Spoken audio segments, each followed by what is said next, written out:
பையன் அல்லது பொண்ணுடைய ஜாதகத்தை ஒரு ஜோதிடத்தை கொண்டு போய் கொடுத்துட்டு எப்போ கல்யாணம் நடக்கும் பொருத்தம் பார்க்கறதுக்கு நிறையா நடந்து உங்கள் சேர்த்துலாம் கேள்வி போய் இங்கே வந்திருப்பீங்கன்னு நம்புறேன். சரியா தப்பா?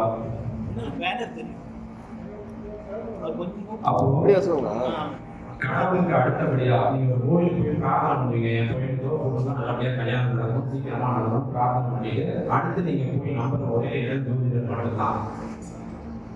ஆனா உங்களுக்கு ஏமாற்றம் மட்டுமே பல நேரங்கள்ல நிச்சயமா கிடைச்சிருக்கும்.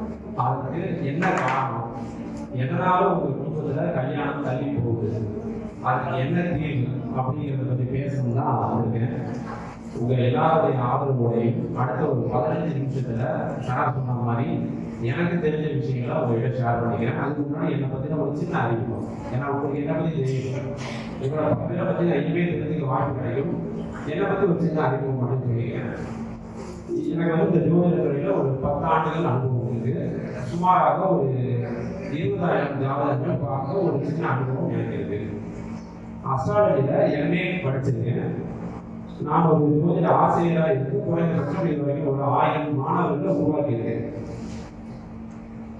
உலகம் முழுக்க எனக்கு ஒரு சுமாராக ஒரு நீங்க ஒரு கூகுளில் போயிட்டு இன்னைக்கு நிலைமையில பெஸ்ட் அஸ்ட்ராலஜி சென்னைக்கு போனீங்கன்னா நம்ம பேர் முதல் 2-3 இடத்துக்குள்ள கண்டிப்பா வரும், வித்தவுட் எனி பேமெண்ட். நீங்க இப்போ கூட உடனே போய் செக் பண்ணி பார்க்கலாம். அப்போ ஜோதிட துறையில் நான் வர்றதுக்கு மிக முக்கியமான காரணம் சொன்னா எல்லாரும் சிரிப்பீங்க. ஒரு 10 வருஷம் முன்னாடி ஜோதிடத்தை நம்பாதவங்க இன்னைக்கு பல பேருக்கு நம்பிக்கை எப்படி போச்சோ அதே மாதிரி எனக்கு ஒரு 10 வருஷம் முன்னாடி எனக்கு நம்பிக்கை இல்லை. ஜோதிடம் பொய் அப்படின்னு ப்ரூவ் பண்ணணும். எல்லாரும் மாதிரியும் கடவுள் முதல் சொல்லியோட வாழ்ந்தோம்னா அப்போ இதை பொய்யை ப்ரூவ் பண்ணணும்னா மற்றவங்க மாதிரி எடுத்த உடனே இதை பற்றி தெரியாம பொய்ன்னு சொல்லிடக்கூடாது. படிச்சு தெரிஞ்சுக்கிட்டு அறிவியல் பூர்வமா இது பொய்யை ப்ரூவ் பண்ணணும்னு தேடி படிச்சேன்.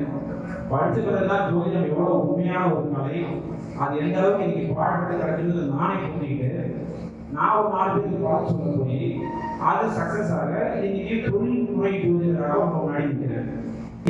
தொழில்முறை ஜோதிடராக மாறி இருப்பதற்கு அந்த கடவுள் அதுதான் காரணம். ஏன்னா இந்த 20,000 பேர் என்னால கண்டிப்பா ஐடி துறையில் இருந்ததுன்னா சம்பாதிச்சிருக்கவே முடியாது. பணத்தை சம்பாதிச்சிருக்கலாம், மனுஷங்களை சம்பாதிச்சிருக்கவே முடியாது.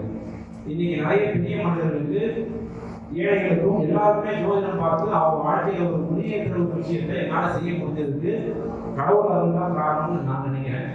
ஸோ என்னை பற்றின இன்ட்ரடக்ஷன் போதும். இப்போ நம்ம பேச வந்த விஷயத்துக்குள்ள போகலாம். உங்கள எத்தனை பேர் வீட்டில் 30 வயசுக்கு மேல திருமணம் ஆகாத வாழ்ந்துருக்காங்க? அவங்க மட்டும் கேட்டு. சரி, ரொம்ப நல்லது. நீங்க எல்லாரும் கடந்த ஒரு 3-4 வருஷமா கண்டிப்பா வரன்னு பார்த்துட்டு இருப்பீங்க. எந்த வரன் போய் பார்த்தாலும் பொண்ணு பிடிச்சிருக்கோம் இல்லை பையனை பிடிச்சிருக்கோம், கடைசியில் ஒரு ஜோதிடத்தை கொண்டு போய் கொடுத்தீங்கன்னா பொருத்தம் இல்லைன்னு சொல்லிட்டு அங்கேயே ஆஃப் பண்ணி கொடுக்குறாரு. இது ரெகுலராக நடந்துட்டு நீங்க எல்லாரும் பொருத்தம் பார்க்குற முறை சரியா அப்படின்னு என்னையாவது யோசிச்சு பார்த்துருக்கீங்களா? நம்ம ஒடுக்க ஒரு நம்பிக்கையோட இருக்கிறோம், நமக்கு ஜோதிடம் தெரியாது, அதனால ஒரு எக்ஸ்பர்ட் கிட்ட போறோம். ஆனா அது சரியான முறையில பொருத்தம் பார்க்கப்படுதா அப்படிங்கிறது மிகப்பெரிய கேள்விக்குரிய. நீங்க எல்லாரும் முதல் கேள்வி என்ன கேட்டீங்கன்னா பொருத்தம் பார்க்க போறதுல எத்தனை பொருத்தம் இருக்கு சரியா தப்பா? முதல் கேள்வி எத்தனை பொருத்தம் இருக்குன்னு கேட்கீங்க. அதை இந்தியிலிருந்து மாற்றி எப்படி பொருத்தம் நீங்க எத்தனை பொருத்தம்னு கேட்கீங்க இல்லையா? அதன் அடிப்படை என்ன? நட்சத்திர பொருத்தம். நல்லா யோசிச்சு பாருங்க. ஜாதக பொருத்தம்னு பேர் வச்சுட்டு நீங்க எல்லாரும் நட்சத்திர பொருத்தம் தான் பார்த்துட்டு இருக்கீங்க. இப்போ ஒரு உதாரணத்துக்கு ஒரு பாதி நட்சத்திரத்துல ஒரு பொண்ணு, பூச நட்சத்திரத்துல ஒரு பையன் கொண்டு போய் போதீங்கன்னா இது பொருந்தாருன்னு சொல்லிடுவாங்க. ரஜி தட்டுங்க ஆகுங்க. இப்ப நல்லா கவனிச்சு பாருங்க. இந்த உலகத்துல பார்த்த எந்த பூச நட்சத்திர பையன் வந்தாலும் அந்த பாதி நட்சத்திர பொண்ணு சேராதுன்னு ஒரு அடிப்படை கோட்பாடு மாதிரி முதல்ல இந்த நட்சத்திர பொருத்தம் பார்க்குற பழக்கத்தை நிப்பாட்டுங்க. ஜாதக பொருத்தம்னா என்னன்னு கொஞ்சம் நம்ம ஸ்கிரீன்ல பார்க்கலாம். அப்போ பொருத்தம் பார்க்கறதுக்கு முதல்ல பையன் பொண்ணுடைய date of birth, time, place இதை முதல்ல கரெக்ட் பண்ணுங்க. இது இல்லாம ஜாதக பொருத்தம் பார்க்காது. முழு கட்டத்தையும் போட்டுட்டு 2 பேருக்கும் இடையில எந்த விதத்துல ஒத்து போகுது எந்த விதத்துல ஒத்து போகலன்னு தெரிஞ்சுக்கிட்டீங்கனாலே கிட்டத்தட்ட நீங்க கொண்டு போய் 10 ஜாதகம் கொண்டு போய் கொடுத்தீங்கன்னா 5 ல இருந்து 8 ஜாதகம் ஓகே ஆகிடலாம். பொருந்துங்கிற பிரச்சனையே வராது. ஆனா நீங்க நட்சத்திர பொருத்தம் பாருங்கன்னா உங்களுக்கு ஒரு லிஸ்ட் போட்டு எழுதி கொடுத்துருப்பாங்க இல்லையா, இந்த நட்சத்திரம் பொருந்தும், இந்த நட்சத்திரம் பொருந்தாது. நீங்க அது வந்து கண்ணை குதிரை ஓடுறாங்க, ஒரு மட்டத்துக்குள்ளேயே சுத்திட்டே இருக்கு. நட்சத்திரங்கிறது எப்ப பார்க்கப்பட்டதுன்னு முதல்ல நீங்க புரிஞ்சுக்கணும். அந்த காலத்துல ஜாதகம் ராஜாக்களுக்கு மட்டுமே, பெரிய பணக்காரர்களுக்கு மட்டுமே இருந்துச்சு. ஏழைகளுக்கு கையில வெறும் அவங்க பிறந்த அன்னைக்கு ஒரு கோவில் ஐயர் குறிச்சு கொடுப்பாரு, நீங்க நட்சத்திரத்துல பிறந்து உங்களுக்கு குழந்தை, அதனால இந்த இடத்துல பேர் இல்லைன்னு சொல்லிட்டு. அப்ப நம்ம ஒரு 20,000 10,000 வருஷத்துக்கு முன்னாடி அதே சிஸ்டத்தை இன்னமும் ஃபாலோ பண்ணிட்டு இருக்கோம். உங்களுக்கு 2023 பொண்ணு தெரியுங்க, ஆனா 10,000 வருஷத்துக்கு முன்னாடி இந்த ஜாதக சிஸ்டத்தை கையில வச்சு பொண்ணு தெரிவிட்டு இருக்கீங்க. சரியா தப்பா? நான் சொல்ற ஒரு விஷயம் உங்களுக்கு தெளிவா புரிஞ்சுதுன்னா ரொம்ப சந்தோஷம். இந்த ஜோதிட துறையில ஒரு மிகப்பெரிய மாற்றம் வந்தே தீர்வுன்றதுதான் என்னுடைய ஆசைங்க. இப்போ முதல் விஷயம் பொருத்தம் பார்க்குற முறையில மாற்றம் வேணும். அடுத்தது ஏன் இன்னைக்கு திருமணம் தள்ளி போகிறதுக்கான மிக முக்கியமான காரணங்களை நம்ம பார்ப்போம். ஒரு ஆணுக்கு திருமண வயதாக 25 வயசு மினிமம், உத்தியோகம் ஒரு வேலை கிடைச்சா அடுத்தது உடனடியாக பெற்றோர்களுடைய வர தேவைதான். இன்னும் கொஞ்சம் சம்பாதிக்கணும், இன்னும் கொஞ்சம் சம்பாதிக்கணும், இன்னும் கொஞ்சம் கூட படிக்கணும். இது எல்லாத்தையும் கல்யாணத்துக்கு அப்புறமும் பண்ணலாம பையனா இருக்க பொண்ணா இருக்கும். என்னுடைய ஒரு மைண்டோட விஷயம், ஒரு பொண்ணு வந்து வெளிநாட்டுக்கு பிஹெச்டி படிச்சு வந்தாங்க, இப்போ 30 வயசு. இப்ப அந்த கம்யூனிட்டியே பிஹெச்டி வெளிநாட்டுல படிச்ச பையன் தான் வேணும் வெயிட் பண்ணியிருக்கிறாங்க.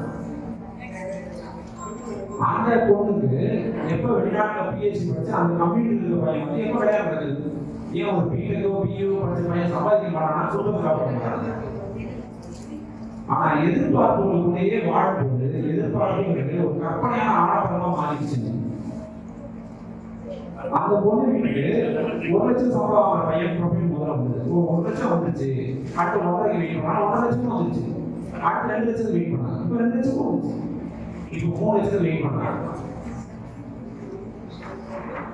இப்படி வெயிட்டிங்லேயே கால போயிட்டே இருந்தா கடைசியில தாலி கட்டின உடனே அடுத்த நாள் இந்த ஐவிஎஃப் சென்டர் தான் போக வேண்டியது வரும். 40 வயசு ஸ்டார்ட் எடுத்துக்கணும்.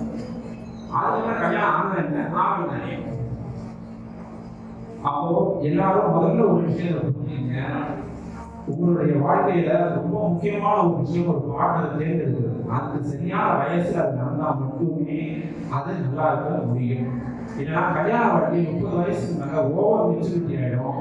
அதுக்கப்புறம் 2 பேருக்கு இடையில காம்படிஷன் தான் நடந்துருக்கும். இப்போ ஜோதிட ரீதியான காரணங்களை பார்ப்போம். உங்களோட பல பேர் இந்த செவ்வாய் தோஷம், ராகு கேது தோஷம், இந்த 2த்துக்கும் பரிகாரம் பண்ணணும்னு வைக்கணும்.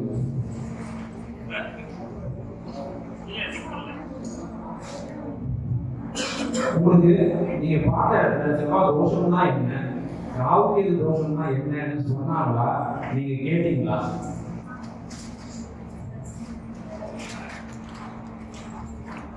நீங்க அவங்க எழுதி கொடுத்த கோயிலுக்கு போயிருப்பீங்க, வாடகத்தை வெட்டி வாடகை கல்யாணம் பண்ணியிருப்பீங்க, காலஹஸ்திக்கு போயிட்டு ஒரு 10,000 ரூபாய் செலவு பண்ணிக்கலாம் வந்திருப்பீங்க, எல்லா பரிகாரம் பண்ணிருப்பீங்க, ஆனா ஒன்றும் நடந்திருக்காரு.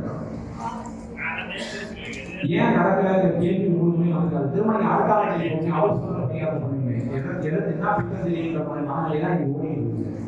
முதல்ல தோஷம்னா என்னன்னு புரிஞ்சுங்க, அதுக்கு என்ன பரிகாரம் பண்ணி தெளிவா புரிஞ்சுங்க. அப்பதான் உங்களுக்கு மற்றவர்கள் குழம்பும் போது உங்களுக்கு ஈஸியா இருக்கும். ரொம்ப சிம்பிளா சொல்றேங்க, என்னுடைய ஜாதகம் செவ்வாய் தோஷ ஜாதகம். நான் மற்ற யார் ஜாதகத்தை எடுத்து என்னுடைய ஜாதகம் செவ்வாய் தோஷ ஜாதகம். என்னுடைய மனைவிக்கு இல்லை, செவ்வாய் தோஷம் இல்லை. கல்யாணம் ஆகி 14 வருஷமா 2 குழந்தைகளோட ரொம்ப சந்தோஷமான வாழ்க்கையை நான் வாழ்ந்துட்டு இருக்கேன். என் மனைவியால எனக்கு மிகப்பெரிய அதிர்ஷ்டம், மிகப்பெரிய சந்தோஷத்தையும் மனைவி கொடுக்குறாங்க. என்ன நடந்துச்சு? ஏன் என்ன பாதிக்கல, மனைவியை பாதிக்கல?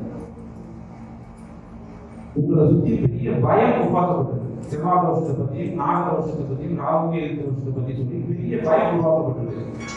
நீங்க எதை தொடர்ந்து பார்க்குறீங்களோ அது மைண்ட்ல பதிஞ்சு அது வந்து போகவே போகாது. நீங்க காலையில எழுந்த யூடியூப் தரீங்கன்னா மகராசி நேர்களே கும்பராசி நேர்களே சொல்றாங்க இல்லையா, அது எல்லாமே கோச்சாரப்படாது. அது வெறும் 10%. அது பொய்னா சொல்றாங்க, அது வெறும் 10% தான். அதே மாதிரி தான் இன்னைக்கு கன்னியாராசிக்கு ரொம்ப நல்லா இருக்கு, கன்னியாராசிக்கு குரு பலம் வந்துருச்சு, உடனே கல்யாணம் பண்ணலாம்லாம் சொல்றாங்க இல்லையா, அதெல்லாம் கோச்சாரப்படாது.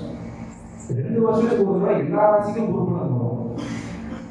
2 வருஷத்துக்கு ஒரு தடவை எல்லாம் கல்யாணம் முடியுமா நீங்க திருப்பி கேட்கிறது. அப்போ குரு பலன், ஏழரை சனி, அஷ்டம சனி இது எல்லாமே போச்சாலும் 10% வேலை செய்யும். மீதி இருக்கிற 90% என்னன்னா சுயஜாதகம், 50% சுயஜாதகம், 40% தசாபுத்தி. உங்களுக்கு எப்போ தசாபுத்தியும் சுயஜாதகம் வேலை செய்யுதோ அப்பதான் ஒரு கல்யாணம் நடக்கும். அந்த பீரியட் வர வரைக்கும் நீங்க வெயிட் பண்ணி தான் ஆகணுமே தவிர்த்து நீங்க எந்த கோவிலுக்கு போய் எந்த பரிகாரம் பண்ணாலும் அந்த சரியான காரணம் பார்த்து முன்னாடி திருமணம் நடப்பதற்கு வாய்ப்பு இல்லை. அப்போ இதுக்கப்புறம் நீங்க பொதுவாக போனாலும் சரி, ஜாதகமாக போனாலும் சரி, தசாபுத்தி வந்துருச்சா, ஜாதகம் என்ன சொல்லுது, இன்னைக்கு நிலைமையில வெளியூர் மாப்பிளையா, வெளிநாட்டு மாப்பிளையா, அந்நியத்துல மாப்பிளையா அப்படிங்கிறதெல்லாம் கேட்டு தெரிஞ்சுட்டு அதுக்கப்புறம் வாழ்க்கை ப்ராசஸ். ஜோதிடமானது வாழ்க்கையை எளிமையாக ஒரு முறை, வாழ்க்கையை கஷ்டப்படுத்த முறையில உண்மையை சொல்ல நீங்க கஷ்டப்படுறீங்கன்னு இருக்கு. பல பேர் ஜோதிடம் பாடல்கள் வாங்கி கேட்டாங்க. ஐயோ இப்படி சொல்லிட்டாரு, என் பொண்ணு செவ்வாய் தோஷம்னு சொல்லிட்டாரு, என் பொண்ணு மூல நட்சத்திரம், அவங்களுக்கு கல்யாணமே ஆகாது, காய்கறி நட்சத்திரம். ஐயோ எத்தனை பேரண்ட்ஸ் பயந்து போய் ஒரு நாளைக்கு 10 கிளைண்ட் பார்க்கணும், அது 7 கிளைண்ட் ஒரு மாசம் வருத்தத்தோட அழுகையோட தான் வராங்க. பார்க்கவே ரொம்ப கஷ்டமா இருக்கு. அப்போ உங்களை மாதிரி ஆளுங்களுக்கு ஒரு தெளிவான ஒரு விஷயம் வரணும்னு சொல்லி தான் நம்ம ஐயா கூப்பிட்ட உடனே சரி நம்ம இதை கலந்துக்கு நம்ம தெரிஞ்ச விஷயங்களை ஷேர் பண்ணணும்னு நினைச்சாங்க. செவ்வாய் தோஷம் தான் ஒன்றும் கிடையாது, ரொம்பலாம் பயப்படாது. செவ்வாய் தோஷத்துக்கு 4 விதிகள் இருக்கு, 400 விதிகள் இருக்கு. விதி விலக்குகளுக்கு உட்படாத செவ்வாய் தோஷம் ஜாதகமே கிடையாது. நீங்க இந்த விதிவிலக்கு எல்லாத்தையும் அப்ளை பண்ணிட்டு வந்தீங்கன்னா 0.1% கூட செவ்வாய் தோஷம் வந்து வாய்ப்பு இல்லாமல் இருக்கும். அப்படியே ரொம்ப ரேரா வந்தாலுமே அது கணவரோட உயிர் போயிடணும், மற்றவங்க உயிரை எடுத்துக்கணும், கவலைப்படாதீங்க. அப்படின்னா எந்த சாஸ்திர விதியிலும் சொல்லப்படவில்லை. அதே மாதிரிதான் ராகு கேது தோஷம். உண்மையிலேயே தோஷம்ன்றது ஒரு நெகட்டிவ் எஃபெக்ட். அது என்ன செய்யும், யாருக்கு செய்யும், எப்ப செய்யும், இந்த 3 கேட்டகரியை நம்ம பிரிச்சு பார்த்தோம்னா அந்த தோஷத்தினுடைய எஃபெக்ட் நம்ம பார்க்கலாம். அப்போ நீங்க தோஷம்னாலும் என்னன்னு தெரியாது, அது என்ன பண்ணணும்னு தெரியாது, அதை பத்தின பயம் மட்டும் நமக்குள்ள ஓடிட்டே இருக்கு. இன்னைக்கு பல்வேறு கோவில்கள்ல ஜனம் குவியறதுக்கு ஒரே காரணம் இந்த ஜோதிடர்கள் தான். இவங்க கிளப்பிட்டு இந்த பரிகார பயங்கள் தான். முதல்ல இதுல இருந்தெல்லாம் வெளியே வாங்க. உங்க எல்லாரும் ஒரு கேள்வி, நீங்க யாராவது சரியான பதில் சொல்லுங்க. இன்னைக்கு நீங்க எல்லாரும் செவ்வாய் தோஷம், ராகு கேது தோஷம் பயந்து கோயிலுக்கு போறீங்க. 40 வருஷம் முன்னாடி யோசிச்சு பாருங்க, கல்யாணம் நடக்கிறது ரொம்ப கஷ்டமா இருந்துச்சா? அன்னைக்கும் இதே ராகு, இதே கேது, இதே செவ்வாய், இதே சனி இருந்துச்சா இல்லையா? அப்பதான் ஜோதிடர்கள் இருந்தாங்க. அப்பயே கல்யாணம் ஈஸியா நடந்துச்சு. இப்ப ஏன் லேட்டா? அந்த காலத்துல யூடியூப்ன்ற ஒரு முக்கியமான விஷயம் இல்லை, இந்த மீடியா, சோசியல் மீடியா இல்லாததுனால ஜனங்களுக்கு ஜாதகத்துல பத்தின பயம்லாம் இல்லை. குடும்ப உறவுகளுக்கு நல்லா போனதுக்காக உடனே பேசி முடிச்சு உடனே கல்யாணம் பண்ணி 4 குழந்தை 5 குழந்தை பெற்று சந்தோஷமா வாழ்ந்தாங்க. இங்க இருக்கிற எல்லா பேரண்ட்ஸுமே தெரியும். இங்க 80 வரைக்கும் 80-90 வரைக்கும் கூட பாத்தீங்கன்னா பெருசா பிரச்சனைகளே இருந்தது. ஒண்ணு தேவையான பண்ணிட்டு ஒரே ஒரு பிரச்சனை வரதட்சணை மட்டும்தான் இருந்துச்சு எனக்கு தெரிஞ்சு.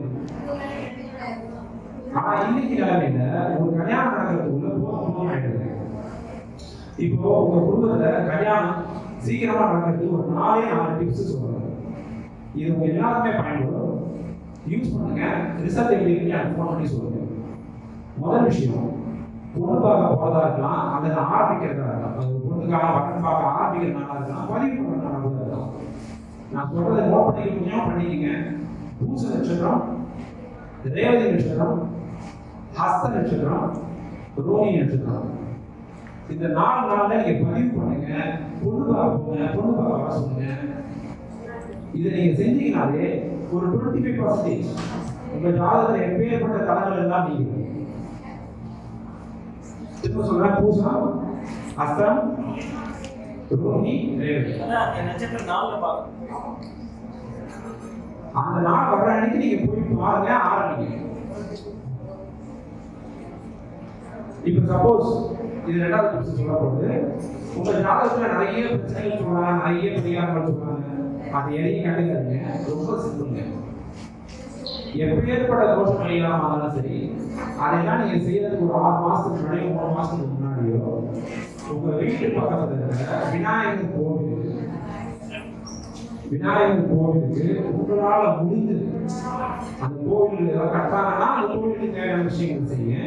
அல்லது சதுர்த்தி திதி வர அன்னைக்கு உங்களால முடிஞ்ச அன்னதானம் அந்த கோவில வர்றவங்களுக்கு ஒரு அன்னதானம் செஞ்சுட்டு நீங்க உங்களுடைய பிள்ளைகளுக்கு வாரம் தேட ஆரம்பிங்க. இப்ப வாரத்துக்கு கூட என்ன பண்ண ஒரு மாசம் 2 மாசம் கூட கொஞ்சம் ஒரு பிரேக் எடுத்துட்டு ரொம்ப டென்ஷன் ஆகுறவங்க ஒரு 2 மாசம் ரிலாக்ஸ் பண்ணுங்க.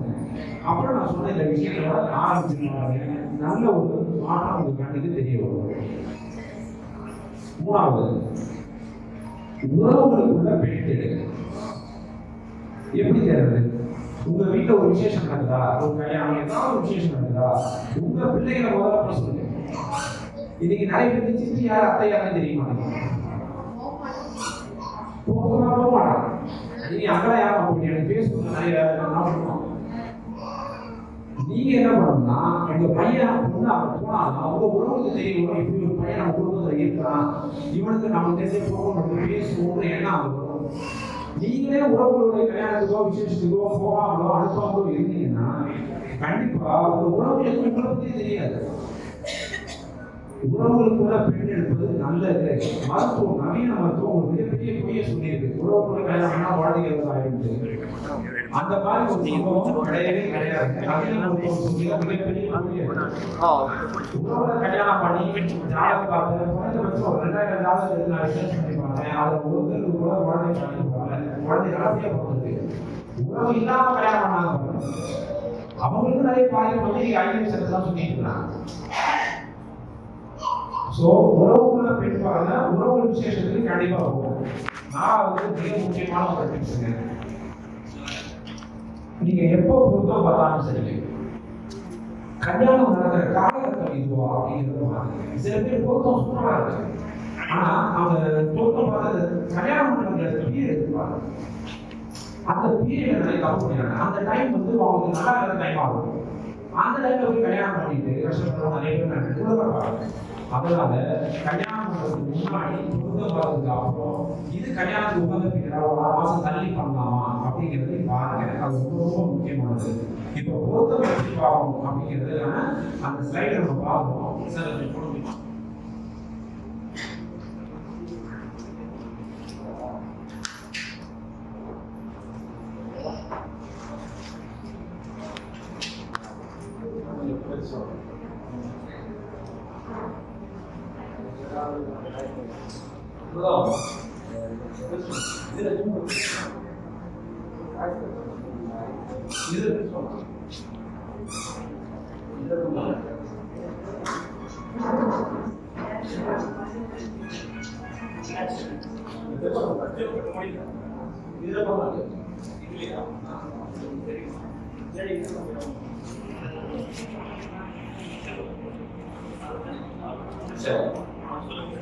தெரியல எல்லாருக்கும். சரி, ஓகே. பாருங்க, நான் வாட்ஸ்அப்புக்கு அனுப்பிக்கலாம், பிரச்சனை இல்லை. இப்போ பார்த்தீங்கன்னா இது 2 ஜாதகம் பண்ணிட்டு வந்தது. ஒரு பையன் வந்து ஒரு பொண்ணு வந்திருக்கு. இப்போ பொதுவாக பார்க்கறவங்க என்ன பண்ணுவாங்கன்னா, இப்போ இந்த பொண்ணு வந்து பூரம் நட்சத்திரத்துல பிறந்திருக்கு, பையன் வந்து பார்த்தீங்கன்னா திருவோணம் நட்சத்திரத்துல பிறந்திருக்காரு. கொஞ்சம்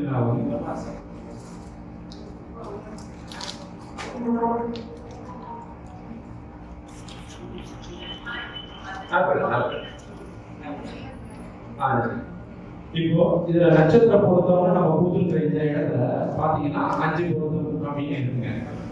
அப்போ பூரத்துக்கும் திருமணத்துக்கும் இடையில 5 பொருத்தம் இருக்கு. சுமாரான பொருத்தம் பண்றவங்க பண்ணலாம் அப்படின்னு முடிச்சுக்கோங்க. சில பேர் 5 தான் இருக்கு பண்ணாங்கன்னு சொல்லி முடிச்சுக்கோங்க. ஆனா டீப்பா அந்த 2 பேருடைய விஷயங்களையும் பார்த்தாதான் அவங்க கல்யாண வாழ்க்கை எந்த அளவுக்கு நல்லா இருக்குன்னு நம்மளால சொல்ல முடியும். அப்படி எங்கன்னா போய் பொருத்தம் பார்த்துடுங்க, அதை பத்தி தப்பு பண்ணுங்க. ஆனா எப்படி பொருத்தம் பார்க்கணுன்றதை மட்டும் தான் நான் இப்போ எக்ஸ்பிளைன் பண்றேன். இதை நீங்க ஃபாலோ பண்ணீங்கன்னா உங்க பொண்ணு பையனுடைய வாழ்க்கை கண்டிப்பா நல்லா இருக்கும். இப்போ ஒரு கல்யாண வாழ்க்கை சிறப்பாக இருக்கணும்னா முதல்ல 2 பேருக்கும் இடையில பிசிக்கல் கனெக்ஷன் நல்லா இருக்கும். தாம்பத்திய வாழ்க்கையை சிறப்பில்லாம எவ்வளவு பேர் குழந்தைக்காகவும் விவாகரத்துக்காகவும் அல்லாடிட்டு டெய்லி பார்க்கணும். அப்போ 2 பேருக்கும் இடையில உடல் அளவில் எப்படி இருக்குன்னு செக் பண்ணணும். அடுத்த 2 பேருக்கு மனசு ரீதியா ஒத்து போகுதா, ஒருத்தருடைய கற்பனை ஒருத்தருடைய எதிர்பார்ப்பு இன்னொருத்தரோட மேட்ச் ஆகுதான்னு செக் பண்ணணும். 3வது 2 பேரும் நல்ல ஆயுசு இருக்கான்னு செக் பண்ணணும். இதை நீங்க பார்க்குற இந்த 10 பொருத்த முறையில பார்க்கவே முடியாது. அப்போ முதல் விஷயமாக உடல், மனசு, ஆயுசை நம்ம செக் பண்ணணும். அடுத்தது 2 பேருக்கு இடையில குழந்தை விஷயங்கள் எப்படி இருக்கு, குழந்தை பாக்கியம் நல்லா இருக்கா, உடனே குழந்தை கிடைக்குமா, லேட் ஆகுமா, மருத்துவம் தேவையா. இன்னைக்கு பலதரப்பட்ட பெண்கள் நம்ம பார்க்கணும். பிசிஓடின்னு சொல்லிட்டு நீர்க்கட்டி பிரச்சனைகள்னால அவசரப்பட பெண்களை நம்ம டெய்லி பார்க்கணும். அப்ப அந்த பிரச்சனை இருந்தா முன்னாடி சொல்லிடலாம், இந்த மாதிரி ஒரு பிரச்சனை இருக்கு, இது மருத்துவம் பாருங்க. கண்டிப்பா மருத்துவத்தையும் நம்ம ஜோதிட மூலியமா கணிக்க முடியும். அடுத்தது 2 பேருக்கும் இடையில யோகம், நாடி. சில யோகங்கள் சில பேர் கல்யாணத்துக்கு பிறகு பொண்ணு அந்த நேரம் நல்லா இருக்குன்னு சொல்லுவாங்க. அந்த யோகங்களை நம்ம செக் பண்ணணும். நாடி அப்படிங்கிறது அதே மருத்துவம். 2 பேருக்கும் இடையில வாத நாடியா, பித்த நாடியா, சிலேத்தும நாடியா, அதெல்லாம் செக் பண்ணணும். இதை செக் பண்ணி செய்யும் போது அவங்க 2 பேருக்குள்ள புரிதலும் ஆரோக்கியமும் நல்லா இருக்கும். மூணாவது 2 பேருக்கும் இடையில தோஷங்கள். நான் தோஷம்னு முன்னாடி சொன்னது என்னன்னா, 2 பேருக்கும் இடையில ஏதாவது நெகட்டிவ் எஃபெக்ட். பையனும் கோபக்காரன், பொண்ணும் கோபக்காரன் பொண்ணுன்னா 2 பேருக்கு வீட்டு இடையில வந்து டபுள் தான் நடக்கும், குடும்பம் நடக்காது. அப்போ 2 பேருடைய குணங்களை செக் பண்ணதுதான் தோஷம். இது வந்து நீங்க நினைக்கிற மாதிரி செவ்வாய் தோஷம், ராகுகேது தோஷம் கிடையாது. குணம். தோஷம்னாலே ஒரு மனுஷனுடைய குணம் சம்பந்தப்பட்டது. அவனுடைய ஒருத்தர் இறக்க போதோ இருப்பான், வரப்போது ரொம்ப கஷ்டமா வரும். அப்ப ஏன் நீ அவங்க அம்மாவுக்கு செய்யறோம், ஏன் அக்காவுக்கு செய்யற பிரச்சனை வரும். அப்ப அதையெல்லாம் பார்க்கறதுதான் இந்த தோஷம்ன்ற விஷயம். அடுத்தது 2 பேருக்கு இடையில விருட்சம், சம்பத்து, தசா, சந்திப்பு. விருட்சம் அப்படிங்கிறது 2 பேரும் கல்யாணத்துக்கு பிறகு எப்படி வளர்ச்சி இருக்கும். சம்பத்து அப்படிங்கிறது 2 பேருக்கும் ஒரு வீடு, சொத்துக்கள், கார், இந்த மாதிரி விஷயங்கள் எதிர்பார்ப்பு. தசா சந்திப்பு ரொம்ப முக்கியம். 2 பேருக்கும் இப்ப என்ன தசை நடக்குது, அடுத்த 10-15 வருஷத்துக்கு என்ன தசா போய் நடக்க போகுது. 2 பேருக்கும் என்ன, ஒருத்தருக்கு நெகட்டிவ், ஒருத்தருக்கு பாசிட்டிவ் வந்தா ஓகே, 2 பேருக்கும் மைனஸ் வந்தா செயல்படும். அப்போ இவ்வளவு விஷயத்த நம்ம டீட்டெயிலா பார்க்கணும். அதுக்கப்புறம் நீங்க ஜெனரலா பார்க்கல நட்சத்திர பொருத்தம், அது ரொம்ப அடிப்படை, தேவைப்பட்டாலும் அதை பார்க்கலாம். அதுக்கடுத்து 2 பேருக்கு இடையில இருக்கு ஜாதக பொருத்தம். ஜாதக பொருத்தம் வந்து இப்ப நம்ம சொன்ன இவ்வளவு விஷயத்தையும் ஒட்டுமொத்தமா சேர்த்து குடும்ப வாழ்க்கையோட நம்ம வந்து சேர்க்கிறோம். வர பொண்ணு மாமியார் மாமனோட எப்படி இருப்பா, வர பையன் சப்போஸ் ஒரே பொண்ணு இந்த வீட்டுல பொண்ணு எடுக்கானா அந்த குடும்பத்து சொத்துக்கள் இருந்து அவங்க கம்பெனி இருந்து எல்லாத்தையும் பார்த்துக்கிறாங்க. அப்ப இவ்வளவு விஷயத்தையும் ஜாதக பொருத்தத்துல பார்க்கணும். இது ஒட்டுமொத்தமா சேர்த்து என்னுடைய ஸ்டைல நான் 100 மார்க்கு செக் பண்ணேன். 100க்கு குறைந்தபட்சம் 60 இருந்தால், ஏன்னா இன்னைக்கு 60 வந்தாலே பெரிய விஷயமா இருக்கு. 70 வந்தா சூப்பர். 60 மார்க்குக்கு மேல வந்தா பொருத்தம் இருக்கு, கல்யாணம் பண்ணலாம், நம்ம அதை ரிப்போர்ட் கொடுப்போம். இப்போ பாத்தீங்கன்னா இது வந்து 62 மார்க் தான் வந்திருக்கு, ஜஸ்ட் பாஸ், பரவாயில்ல. ஏஜ் நம்ம செக் பண்ணணும். ஏஜ் ஒரு 25-28 ஏஜுக்கு மேல போனா 62 தான் பரவாயில்ல. 30 நாளா பண்ணா 60 வந்தாலே பரவாயில்ல, எல்லாமே ஆயிடுச்சு. அப்போ நீங்க எங்க போய் பொருத்தம் பார்த்தாலும் இந்த மாதிரி டீட்டெயிலா எனக்கு இந்த மாதிரி செக் பண்ணது 1 மணி நேரம் ஆகும். ஒரு பொருத்தத்துக்கு 1 மணி நேரம் ஒரு பொருத்தத்துக்கு மேலே செக் பண்ணாதான் இவங்க டீட்டெயிலா பார்க்க முடியும். ஏன்னா இனிமே கல்யாணம் பண்ண என்னுடைய தந்தையும் தம்பியுடைய வாழ்க்கையை சிறப்பாக இருக்கும். அப்போ எங்க போய் பொருத்தம் பார்த்தாலும் டீட்டெயிலா பாருங்க. இனிமே எப்போ பொருத்தம் பார்த்தாலும் உங்ககிட்ட ஒரு கேள்வி, எத்தனை பொருத்தங்கிற கேள்வி இனிமே நீங்க கேட்கவே கூடாது. உங்ககிட்ட வரக்கூடிய ஒரே கேள்வி, எப்படி பொருத்தம் இருக்கு. உங்க எல்லாருடைய வீட்டையும் சீக்கிரமாக எட்டி மேல முடிங்க. என்னுடைய வாழ்த்துக்கள். இவ்வளவு நேரம் பொறுமையாக கேட்டதுக்கு ரொம்ப நன்றி. வணக்கம்.